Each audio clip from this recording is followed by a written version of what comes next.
नमस्कार मित्रांनो, स्वागत तुमच्या सगळ्यांचं आपल्या YouTube चॅनलमध्ये काय झेन अड्डा। आजच्या व्हिडिओमध्ये आपण घड्याळ वाचन या घटकावरचे महत्त्वाचे जे काही प्रश्न आपले राहिलेले आहेत त्या प्रश्नांच्या संदर्भामध्ये चर्चा करणार आहोत।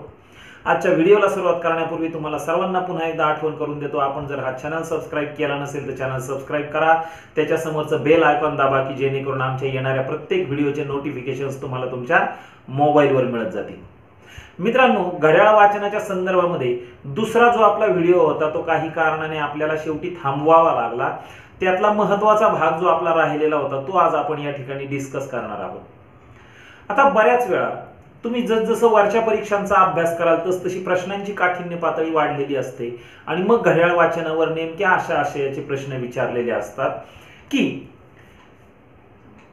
2 ते 3 या वेळेच्या दरम्यान किती वाजता दोन काटे जे आहेत ते एकावर एक असतील, म्हणजेच त्या दोन्ही काट्यांमध्ये 0 अंशाचा कोन झालेला असेल, किंवा 2 ते 3 च्या दरम्यान किती वाजता दोन्ही काटे समोरासमोर असतील किंवा त्यालाच विरुद्ध दिशेला असतील असं विचारलेलं असेल, किंवा दोन काट्यांमध्ये सरळ अंशाचा कोन झालेला असेल असं विचारलेलं असेल, किंवा दोन काट्यांमध्ये 180 अंशाचा कोन झालेला असेल असा प्रश्न आपल्याला विचारलेला असेल, किंवा त्याच 2 तासांमध्ये म्हणजे 2 ते 3 च्या दरम्यान नेमका किती वाजता दोन काट्यांमध्ये काटकोन होईल किंवा 90 अंशाचा कोन होईल अशा आशयाचा प्रश्न आपल्याला विचारलेला असतो। पहिल्या व्हिडिओमध्ये आपण पाहिलेलं होतं प्रत्येक तासामध्ये एक वेळा दोन काटे जे असतात ते एकावर एक येतात। प्रत्येक तासामध्ये एक वेळा दोन काट्यांमध्ये 180 अंशाचा कोन होतो आणि प्रत्येक तासामध्ये 2 वेळा दोन काट्यांमध्ये 90 अंशाचा कोन होतो। याला अपवाद आहे।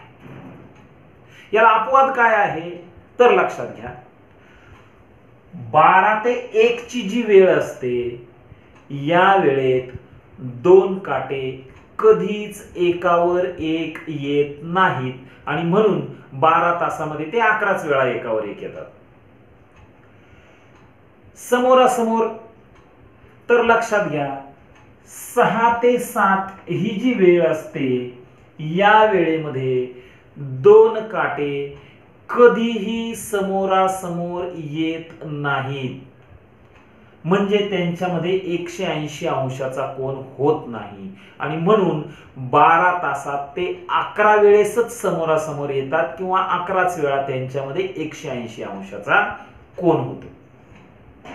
त्यानंतर दोन काट्यांमध्ये काटकोनाच्या संदर्भामध्ये ज्यावेळेस आपण विचार करतो त्यावेळेस 3 वाजता आणि 9 वाजता या 2 वेळा अशा असतात की त्या 2 वेळेचा काटकोन वगळावा लागतो आणि म्हणून 12 तासामध्ये 24 वेळा त्या ठिकाणी काटकोन होणं अपेक्षित असतं, परंतु ते 22च वेळा काटकोन होतात। लक्षात घ्या, याचा अर्थ 0 अंशाची स्टँडर्ड पोझिशन जी असते, म्हणजे ज्यावेळेस आपण घड्याळाच्या काट्याचा विचार करतो आणि 0 अंश असं म्हणतो त्यावेळेस सर्वात सुरुवातीला आपल्या डोळ्यासमोर कोणती वेळ येते तर 12 वाजण्याची वेळ येते। ज्या वेळेस 180 अंशाचा आपण विचार करू त्यावेळेस आपल्या डोळ्यासमोर कोणती वेळ येणार तर 6 वाजण्याची वेळ येणार। तास काटा 6 वर असेल, मिनिट काटा 12 वर असेल, 180 अंशाचा कोन होईल, म्हणजे 6 वाजण्याची म्हणजे 180 अंशाचा कोन होण्याची जी वेळ आहे ती स्टँडर्ड वेळ आहे 6 वाजणे।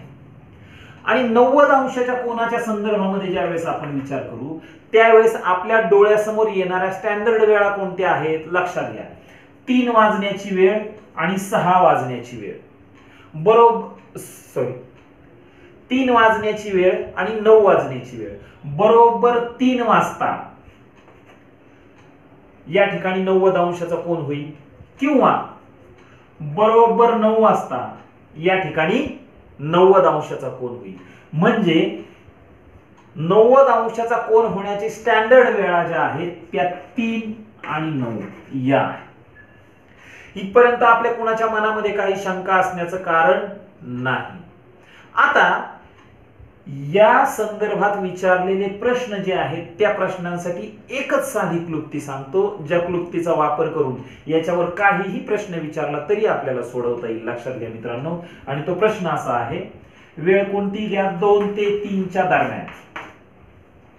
2 ते 3 च्या दरम्यान दोन्ही काटे एकावर एक असतील, किती वाजता असतील, असा आपल्याला प्रश्न विचारलेला आहे. 2 ते 3 च्या दरम्यान दोन्ही काटे किती वाजता समोरासमोर असतील किंवा त्यांच्यामध्ये 180 अंशाचा कोन झालेला असेल, आणि 2 ते 3 च्या दरम्यान दोन काट्यांमध्ये किती वाजता काटकोन होईल, असा प्रश्न विचारलेला आहे. तर लक्षात घ्या, अशा वेळेस आपण 0 अंशाचा ज्यावेळेस विचार करतो त्यावेळेस 12 वाजण्याच्या वेळेपासून तर आपल्याला दिलेल्या सुरुवातीच्या वेळेपर्यंत म्हणजे 2 वाजेपर्यंत आपण घरं मोजायची आहेत. इथे एकूण 12 घरं आहेत, तर ती घरं मोजायची आहेत.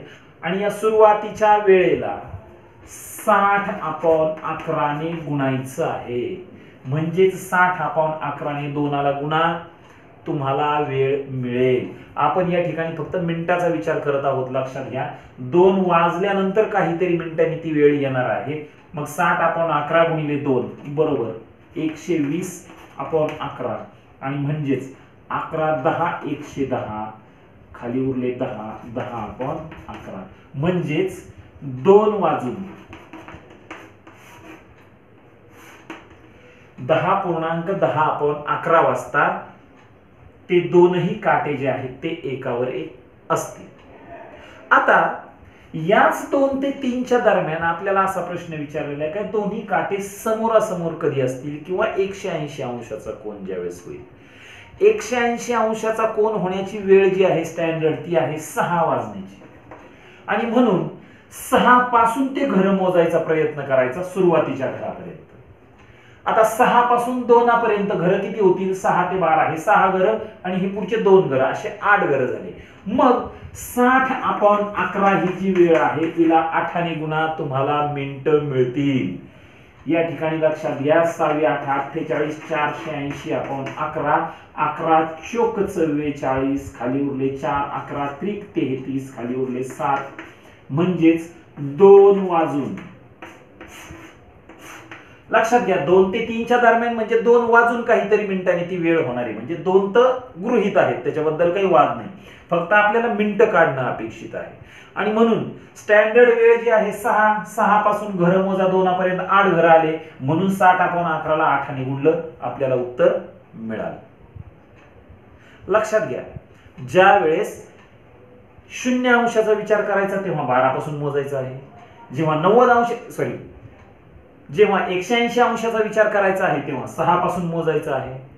आता एका तासात 90 अंशाचे कोन 2 वेळा होणार, म्हणजेच 2 ते 3 च्या दरम्यान 2 वेळा 90 अंशाचा कोन होणार आहे. मग ते 2 वेळा आपल्याला मोजावं लागेल. मग 2 वेळा कोणत्या, एकदा 3 पासून मोजा 2 पर्यंत, आणि लक्षात ठेवा उलट जायचं नाही, क्लॉकवाईज डिरेक्शननेच आपल्याला त्या ठिकाणी जायचं आहे. मग एकदा 3 पासून मोजा, 3 पासून 2 पर्यंत 11 तास होतात. मग या ठिकाणी 60/11 जे आहेत याला 11 ने गुणायचं आहे. लक्षात घ्या, म्हणजे 60/11 गुणिले 11, 11 11 गेले, खाली उरले 60, म्हणजेच 2 वाजून 60 मिनिटांनी, आणि 2 वाजून 60 मिनिटांनी म्हणजेच 3 वाजता.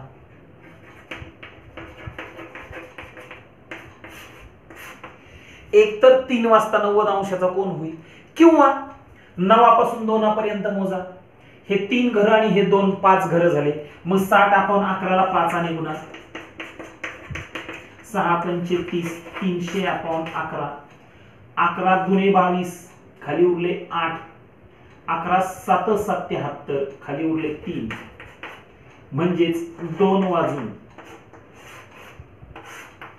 27.3/11 मिनिटांनी. लक्षात घ्या, 2 ते 3 च्या दरम्यान एक तर 3 वाजता 90 अंशाचा कोन होईल, किंवा 2 वाजून 27.3/11 मिनिटांनी तरी 90 अंशाचा कोन होईल. या 2 90 अंशाचा कोन होण्याच्या वेळा आहेत. ही 180 अंशाचा कोन होण्याची वेळ आहे, आणि ही 0 अंशाची किंवा एकावर एक काटे असण्याची वेळ आहे. आपण याच्यातलंच आणखी एक उदाहरण पाहायचा प्रयत्न करू. समोर पहा, समोर पहा मित्रांनो, याच्या अगोदर आपण 2 ते 3 च्या दरम्यान ह्या घटना नेमक्या किती वाजता होतील ते पाहायचा प्रयत्न केला होता. आता आपण 7 ते 8 ही वेळ घेऊ. 7 ते 8 च्या दरम्यान दोन्ही काटे एकावर एक किती वाजता असतील, दोन्ही काटे समोरासमोर किती वाजता असतील आणि किती वाजता दोन्ही काट्यांमध्ये 90 अंशाचा कोन होईल. नियम तोच लक्षात घ्या. 60/11 ने गुणायचं आहे प्रत्येक ठिकाणी. या ठिकाणी 60/11 ने 2 वेळा गुणावं लागेल, कारण 2 वेळा काटकोन होणार आहे. कशाला गुणायचं आहे तर लक्षात घ्या,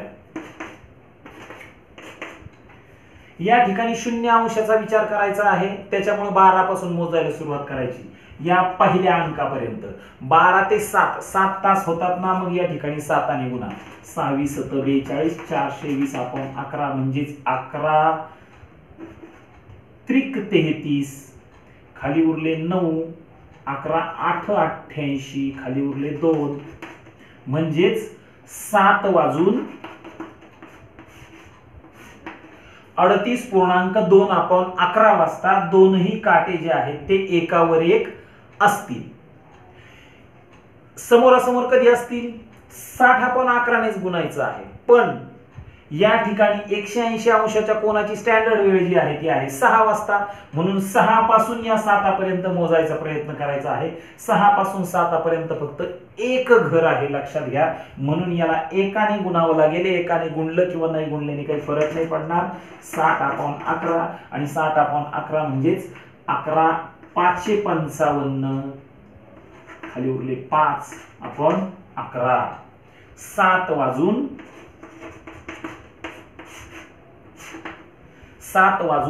5.5/11 वाजता या ठिकाणी 7 ते 8 च्या दरम्यान 180 अंशाचा कोन होणार आहे. आता 90 अंशाच्या कोनाच्या संदर्भामध्ये विचार करा. पहिल्यांदा या ठिकाणी विचार करा 3 पासून 7 पर्यंत मोजा आणि दुसऱ्या वेळेस 9 पासून 7 पर्यंत मोजायचा प्रयत्न करा. 3 पासून 7 पर्यंत जर मोजायचा प्रयत्न केला तर 4 घर होतात, म्हणून याला 4 ने गुणा. 6 चोक 24, 240/11. मग या ठिकाणी 11 दुने 22, खाली उरले 2, 11 एके 11, खाली उरले 9, म्हणजेच 7 वाजून 21.9/11 वाजता त्या दोन काट्यांमध्ये जो आहे तो 90 अंशाचा कोन होणार आहे.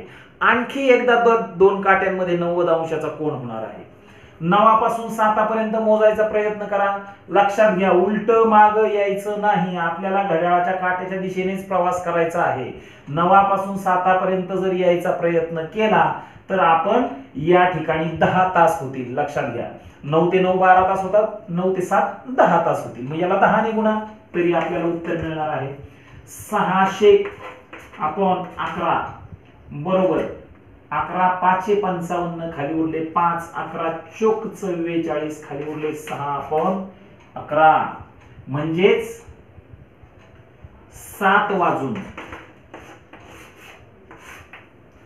54.6/11 वाजता ते दोनही काटे जे आहेत 7 ते 8 च्या दरम्यान त्या दोन काट्यांमध्ये 90 अंशाचा कोन होणार आहे. या दोन वेळा 90 अंशाचा कोन होईल, या वेळेला 180 अंशाचा कोन होईल आणि या वेळेला 0 अंशाचा कोन होईल. परत एकदा लक्षात घ्या मित्रांनो, एकदम साधी कन्सेप्ट आहे. काटे एकावर एक कधी असतील असं जर विचारलं तर 12 पासून सुरुवातीची वेळ मोजा, त्याला 60/11 ने गुणा.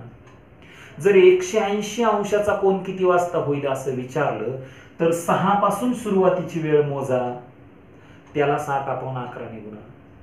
आणि जर 90 अंशाचा कोन किती वाजता होईल असं विचारलं तर 3 पासून आणि 9 पासून मोजा सुरुवातीच्या अंकापर्यंत आणि त्याला 60/11 ने गुणा. आपल्याला उत्तर मिळेल. हा अतिशय सोपा भाग आहे, याच्यामध्ये अजिबात क्लिष्टता आणण्याची गरज नाही. चला पुढच्या प्रश्नाकडे. समोर पहा मित्रांनो, हा एक आणखी नियमितपणे येणारा प्रश्न आहे. दर तासाला जेवढे वाजले तेवढे व दर अर्ध्या तासाला एक टोल होणाऱ्या घड्याळामध्ये सकाळी 10 पासून सायंकाळी 4:30 पर्यंत किती टोल होतील? हा बऱ्याच परीक्षांमध्ये येणारा रेग्युलर प्रश्न आहे. लक्षात घ्या, ह्या घड्याळाची रचना कशी आहे ते सुरुवातीला समजावून घ्या. या घड्याळात दर तासाला जेवढे वाजले तेवढे टोल होतात. याचा अर्थ 1 वाजता 1, 2 वाजता 2, 3 वाजता 3, 4 वाजता 4, 12 वाजता 12 टोल होतात. आणि दर अर्ध्या तासाला 1, याचा अर्थ 1.5, 2.5, 3.5, 4.5, 5.5, 6.5, 7.7, 8.5, 12.5 वाजता 1 1 1 1 टोल होतो. आता दर अर्ध्या तासाला 1 याचा अर्थ 1.5 वाजता सुद्धा आणि परत 2 वाजता तो दुसरा टोल सुद्धा धरायचा नाही. लक्षात घ्या, दर अर्ध्या तासाला याचा अर्थ साडे ज्या वेळेस वाजतील 3:30, 4:30, 5:30, 6:30 त्यावेळेसचा तो 1 टोल आहे. लक्षात घ्या. आणि तासाच्या वेळेस मात्र जेवढे तास झालेले आहेत तेवढेच टोल होतात. आता या प्रश्नाच्या संदर्भामध्ये आणखी एक मनात शंका येण्याचं कारण हे आहे की 10 पासून 4:30 पर्यंतचे टोल आपल्याला मोजायचे आहेत. मग 10 वाजताचे टोल धरायचे की नाही धरायचे? तर लक्षात घ्या, 10 वाजल्याशिवाय 10 वाजल्याचे टोल होणार नाही. याचाच अर्थ टोल वाजायला सुरुवात शार्प 10 वाजता होणार आहे. आपल्याला 10च्या नंतरचे टोल मोजायचे आहेत. म्हणजेच 10 वाजण्याचे 10 टोल सुद्धा आपल्याला धरावे लागतील. 11चे 11, 12चे 12 आणि 1 2 3 4 चे 1 2 3 4 असे 10 टोल. शिवाय दर अर्ध्या तासाचा टोल ज्यावेळेस आपण मोजतो त्यावेळेस हा शेवटचा 4.5चा टोल धरायचा की नाही धरायचा? तर लक्षात घ्या, आपण बरोबर 4:30 वाजता टोल मोजण्याचं बंद करणार आहोत आणि शार्प 4:30 वाजता हा टोल होणार आहे. त्यामुळे 4:30चा टोल सुद्धा धरावा लागणार आहे. लक्षात घ्या, मग 10:30 पासून 4:30 पर्यंत 10:30, 11:30, 12:30, 1.5, 2.5, 3.5, 4.5 असे 7 टोल होतील. म्हणजे टोटल एवढे टोल होणार आहेत. 2 आणि 1 3, 7 आणि 3 10 असे 0, हातचा आला 1, 1 2 3 4 आणि 5. या ठिकाणी एकूण 10 वाजल्यापासून 4:30 वाजेपर्यंत 50 टोल होणार आहेत. लक्षात घ्या मित्रांनो, 50 टोल. चला पुढे, चला समोर पहा मित्रांनो. हा एक नियमितपणे येणारा प्रश्न आहे. एक घड्याळ दर तासाला 4 सेकंद मागे पडते तर दुसरे घड्याळ दर तासाला 4 सेकंद पुढे जाते.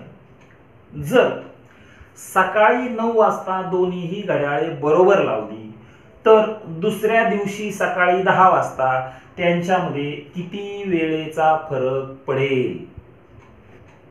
आता या ठिकाणी लक्षात घ्या मित्रांनो, पहिलं घड्याळ जे आहे ते दर तासाला 4 सेकंदाने पुढे जात आहे. दुसरं घड्याळ जे आहे ते दर तासाला 4 सेकंदाने मागे पडत आहे. याचा अर्थ असा आहे, एका तासामध्ये त्या 2 घड्याळामध्ये 4 अधिक 4 बरोबर 8 सेकंदाचा फरक पडतो आहे. लक्षात घ्या, या ठिकाणी एका तासात जर 8 सेकंदाचा फरक पडत असेल तर आज सकाळी 9 वाजल्यापासून उद्या सकाळी 10 वाजेपर्यंत 9 ते 9 24 तास होतील आणि 9 ते 10 1 तास असे 25 तास होतील. मग 25 गुणिले 8, प्रत्येक तासामध्ये 8 सेकंदाचा फरक, असे 25 गुणिले 8 बरोबर 200 सेकंदाचा फरक पडेल. आणि 200 सेकंद म्हणजेच किती? 200 सेकंद म्हणजे या ठिकाणी 60 सेकंदाचा 1 मिनिट होईल. 6 त्रिक 18 म्हणजे 3 मिनिट आणि 20 सेकंद. या ठिकाणी लक्षात घ्या, त्या 2 घड्याळामध्ये 3 मिनिट आणि 20 सेकंदाचा फरक पडेल. आता याच प्रश्नामध्ये जर आपल्याला असं विचारलं असतं की त्या पहिल्या घड्याळात किती वाजलेले असतील, तर लक्षात घ्या 2 घड्याळामध्ये मिळून 200 सेकंदाचा फरक पडतो. याचा अर्थ पहिलं घड्याळ जे आहे ते याच्यापैकी निम्मे म्हणजे 100 सेकंदाने मागे पडणार आहे. लक्षात घ्या, म्हणजे 10 वाजता त्या घड्याळात 10 वाजणं अपेक्षित आहे, परंतु ते घड्याळ 100 सेकंदाने मागे पडणार आहे. म्हणजे 1 मिनिट आणि 40 सेकंदाने मागे पडणार आहे. आणि म्हणजेच या ठिकाणी 10 वाजल्यामधून 1 मिनिट आणि 40 सेकंद आपल्याला वजा करावे लागतील आणि 10च्या मागे ज्यावेळेस आपण 1 मिनिट आणि 40 सेकंद जायचा प्रयत्न करू त्यावेळेस त्या घड्याळामध्ये 9:58 आणि 20 सेकंद झालेली असतील, लक्षात घ्या. आणि जर दुसऱ्या घड्याळामध्ये किती वाजलेले आहेत असं विचारलं असेल तर ते दुसरं घड्याळ जे आहे ते 100 सेकंदाने पुढे गेलेलं असेल. म्हणजे वाजणं 10च अपेक्षित आहे, परंतु ते 100 सेकंद म्हणजेच 1 मिनिट 40 सेकंदाने पुढे गेलेलं आहे. म्हणजेच त्या घड्याळामध्ये 10:01 मिनिट आणि 40 सेकंद झालेले असतील. चला पुढे समोर पहा मित्रांनो. चला या ठिकाणी 1 2 3 साधे साधे प्रश्न लिहिलेले आहेत, त्याच्यावर आपण चर्चा करायचा प्रयत्न करू. समोर पहा. दुपारी 12 ते रात्री 12 मिनिट काटा तास काट्याला किती वेळा ओलांडील? लक्षात घ्या, किती वेळा ओलांडील म्हणजे मागून येऊन या ठिकाणी मिनिट काटा तास काट्याला मागून येऊन किती वेळा ओलांडून जाईल. म्हणजेच थोडक्यात प्रश्न असा विचारलेला आहे, एकावर एक येऊन पुढे जाईल असं किती वेळा होणार आहे. दुपारी 12 ते रात्री 12 तासामध्ये 2 काटे फक्त 11 वेळाच एकमेकावर येतात हे आपल्याला माहिती आहे. तो सुरुवातीचा तक्ता आपण लिहिलेला आहे. म्हणजेच या ठिकाणी दुपारी 12 ते रात्री 12 मिनिट काटा तास काट्याला फक्त 11च वेळा ओलांडून पुढे जाणार आहे. त्या दुसऱ्या प्रश्नाकडे पहा. 10 ते 4 वाजेपर्यंत मिनिट काटा तास काट्याला किती वेळा ओलांडील? लक्षात घ्या, 12 तासामध्ये किती वेळा ओलांडतो ते आपण पाहिलेलं आहे, परंतु या ठिकाणी स्पेसिफिक टाइम दिलाय 10 ते 4 पर्यंत तो किती वेळा ओलांडील. एकदा मिनिट काट्याने तास काट्याला ओलांडलं तर पूर्ण चक्कर मारून परत एकदा त्याला ओलांडण्यासाठी 65.5/11 मिनिट इतका वेळ लागतो. लक्षात घ्या, म्हणजे 1 तास आणि सामान्यपणे 1 तास आणि 5 मिनिटाचा वेळ लागत असतो. हे वरचे 5/11 जे मिनिटं आहेत हे आपण 2 मिनिटासाठी बाजूला ठेवू. 1 तास आणि 5 मिनिटांनी तो ओलांडत असतो. मग 10 ते 4 चा ज्यावेळेस आपण विचार करतो त्यावेळेस 10 पासून 4 पर्यंत पहिल्यांदा कधी ओलांडील याचा विचार करा. या ठिकाणी 10 वाजलेले आहेत आणि इथून हा मिनिट काटा निघाल्यानंतर इथपर्यंत येईस्तोवर हा तास काटा जो आहे तो 11च्या जवळ जाणार आहे. म्हणजे इथं पहिल्यांदा ओलांडील म्हणजेच 10:55 मिनिटांनी पहिल्यांदा ओलांडणार आहे. त्यानंतर 65 मिनिटांनी 1 तास 5 मिनिटांनी 12 वाजतील. त्यानंतर 1 तास 5 मिनिटांनी 1:05 मिनिटं वेळ होईल. त्यानंतर 1 तास 5 मिनिटांनी 2:10 मिनिटं होणार आहेत. त्यानंतर 1 तास 5 मिनिटांनी 3:15 मिनिटं होणार आहेत आणि त्यानंतर 1 तास 5 मिनिटांनी 4:20 मिनिटं होणार आहेत. परंतु आपल्याला या ठिकाणी 4 वाजेपर्यंतच मोजायचं आहे. म्हणजे 1 2 3 4 आणि 5 किती वेळा ओलांडील तर 5 वेळा ओलांडील. लक्षात घ्या, 10 ते 4 वाजेपर्यंत मिनिट काटा तास काट्याला 5 वेळा ओलांडून जाणार आहे. खालच्या प्रश्नाकडे पहा. घड्याळातील 2 काट्यांमध्ये किती वाजता सर्वाधिक अंशाचा कोन होईल? 4 ऑप्शन दिलेले आहेत. लक्षात घ्या, घड्याळातील 2 काट्यांमध्ये या ठिकाणी 6 वाजता सगळ्यात मोठा कोन होत असतो. याच्यापेक्षा मोठा कोन कधीच होणार नाही. 180 अंशाचा कोन आहे तो परफेक्ट.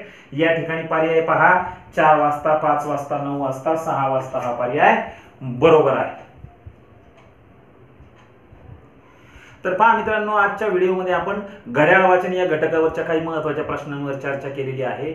ज्यावेळी तुम्ही घड्याळ वाचनावरचे हे 3ही व्हिडिओ व्यवस्थित पाहाल आणि समजावून घ्याल त्यावेळेस घड्याळ वाचनावरचा तुमचा एकही मार्क जाणार नाही ही आपली गॅरंटी आहे. हे सर्व व्हिडिओ आपल्याला आवडलेले असतील अशी अपेक्षा करू. जर तुम्हाला हे व्हिडिओ आवडले असतील तर आम्हाला लाईक करा. तुमच्या जर काही अडचणी असतील याच घटकावरच्या तरी कमेंट बॉक्समध्ये आम्हाला कमेंट दिली तरी सुद्धा चालेल, जेणेकरून ते प्रश्न जे आहेत ते आपल्याला पुढच्या व्हिडिओमध्ये घेता येतील. किंवा या ठिकाणी व्हिडिओ चालू असताना खालच्या बाजूला जो माझा मोबाईल नंबर तुम्हाला दिसतो आहे तो मोबाईल नंबर माझा व्हॉट्सअप नंबर आहे. त्याच्यावर जरी आपण काही महत्त्वाचे प्रश्न पाठवले तरी ते प्रश्न सुद्धा आपल्याला पुढच्या व्हिडिओमध्ये या ठिकाणी रेग्युलर घेता येत जातील. जर तुम्हाला हा व्हिडिओ आवडला असेल तर लाईक करा, कमेंट बॉक्समध्ये आम्हाला कमेंट द्या. जर हा चॅनल आपण सबस्क्राईब केला नसेल तर चॅनल सबस्क्राईब करा, त्याच्या समोरचं बेल आयकॉन दाबा. आजच्या दिवसापुरता आपली रजा घेतो. उद्या पुन्हा नवीन घटकासह आपली भेट होईल. तोपर्यंत नमस्कार.